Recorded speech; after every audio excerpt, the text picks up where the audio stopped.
takes more strength to be humble before the Lord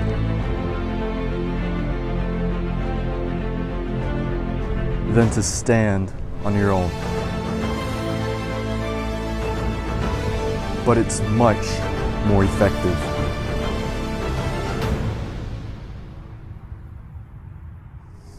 My word for 2021 is reliant.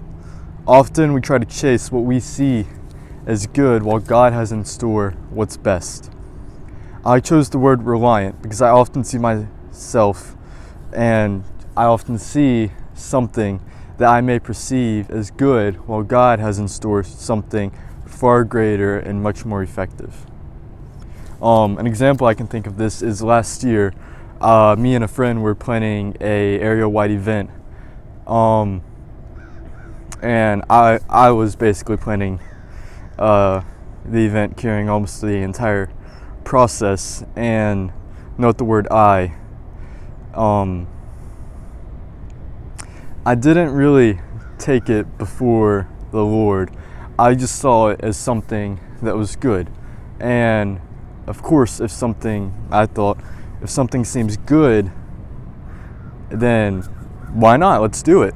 But there's a difference between good and best. See, God knew before any of us did that COVID was going to happen. And He knew that all of the crazy events of last year were going to take place. But we didn't. We took what we understood and did what we thought would be best, while God has in store in reality what is truly best.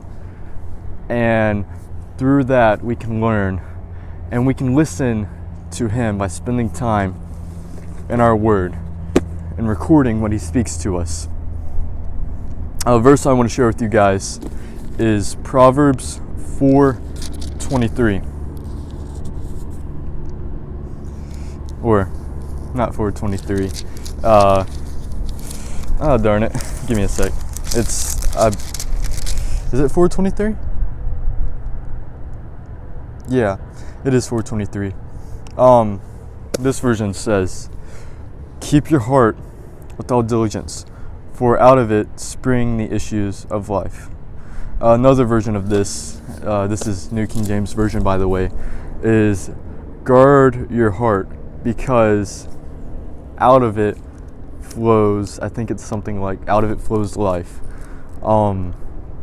Because what we allow ourselves to listen to is ultimately the voice that we'll be hearing whenever it's time to make a decision.